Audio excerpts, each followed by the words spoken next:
নমস্কার বন্ধুরা, আজকে আমি তোমাদের সাথে শেয়ার করব নরম পাকের ডিম বিরিয়ানি।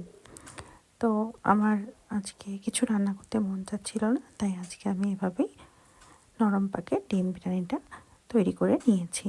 তাই যেভাবে করেছিলাম সেটাই তোমাদের সাথে আজকে আমি শেয়ার করব। তো চলো রেসিপিটা শুরু করা যাক। তো প্রথমে আমি আগে ডিমগুলোকে সিদ্ধ করে নিয়েছিলাম। এবার কড়াইতে তেল দিয়ে তেলটা যখন গরম হয়ে এসছে তখন এর ভিতরে নুন, হলুদ আর লঙ্কা গুঁড়ো দিয়ে দিয়েছি। তারপরে আমি ডিমগুলো দিয়ে দিয়েছি। ডিমগুলো দিয়ে বেশ ভালোভাবে আমি একটু লাল লাল করে ডিমগুলোকে ভেজে নেব।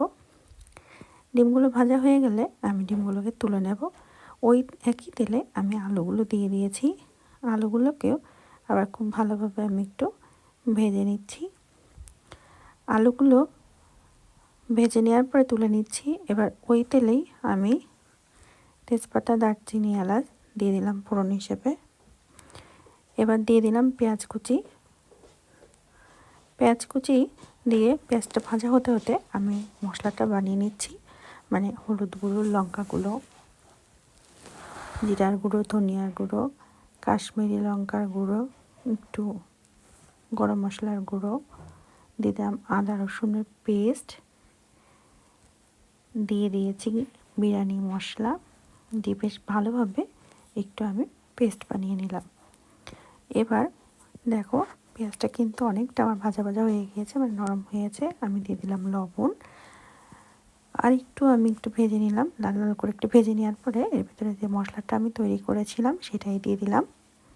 মশলাটা দিয়ে এবার খুব ভালোভাবে মশলাটাকে আমি কষাতে থাকবো পেঁয়াজের সাথে। এর জন্য ক্রমাগত নাড়তে থাকবো। দেখো মশলাটা কষে যখন তেলটা ছেড়ে দিয়েছে তখন আমি ডিম আর আলু যে ভেজে রেখেছিলাম সেগুলো দিয়ে দিলাম। দিয়ে বেশ ভালোভাবে এবার মশলার সাথে সব কিছু কষাতে থাকবো। কষানো হয়ে গেলে পরে আমি আগে থেকে চাউলটা ধুয়ে নিয়েছিলাম। এখানে আমি 1.5 কাপের মতো চাউল দিয়েছিলাম। এটা আমি বাসমতি রাইস নিয়েছি।